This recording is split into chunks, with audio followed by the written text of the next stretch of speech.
Alright, my friends, a few hours ago I asked a simple question. I said, is it just me, or is the mainstream media largely ignoring the devastation caused by Hurricane Helene? And the responses I got were overwhelmingly yes. I've gotten a ton of messages from people asking, where's Joe Biden? Where's Kamala Harris? Well, Joe Biden, his schedule is online every single day, and he's currently on vacation in Delaware. What confuses me about Joe Biden is he's got about 30 days until the election, and then he's going off into retirement. Why not show some empathy and show some support for people who've lost everything from Hurricane Helene? Kamala Harris, she's in California for several high-profile fundraisers. She's hosting one with Alanis Morissette. In the words of Alanis Morissette, you oughta know. As many of you have pointed out, if this hurricane happened in Ukraine, Joe Biden would have sent billions of dollars over to Zelensky by now, but he's on vacation, not really paying attention to what's happening in North Carolina, Georgia, Florida, etc. I've gotten heartbreaking messages today, primarily from people in North Carolina saying they can't find loved ones, their entire neighborhood's been devastated, and Joe Biden and Kamala Harris, they are not showing up for them as the federal government. They're supposed to be the leaders of the country.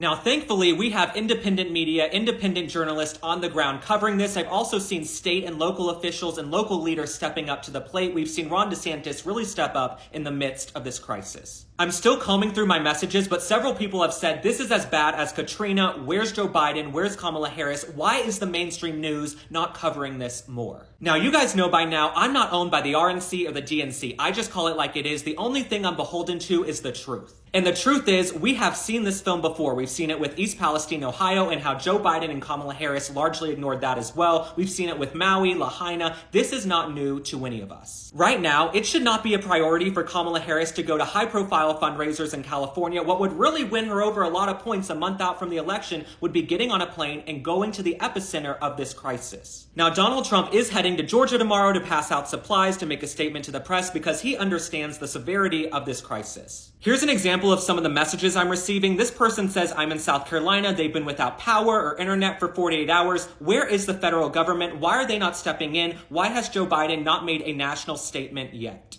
The last thing I will say is this. I imagine wealthy billionaire private equity folks are salivating and licking their lips at this crisis. They're seeing entire neighborhoods being wiped out. They can come in, buy up those homes, and then rent them back to the American people. I actually spoke to someone before sitting down to film this video who knows what he's talking about. He's very wealthy, and he said some of these private equity firms went in before the hurricane to try and make deals. It's worth pointing out a lot of these big private equity firms have stakes in a lot of the mainstream media. They have stakes in the Democratic Party. They're their top donors. So maybe it's in their best interest to sweep this under the rug. All right, my friends, thanks for liking and following. Drop a comment. Tell me how you're doing right now. Are you personally being affected? Are your friends and family being affected? Can you get in touch with them? I know it sounds absolutely trite, but I am sending love. I'm sending prayers to everybody affected by Hurricane Helene. I will see you on the next one. Bye.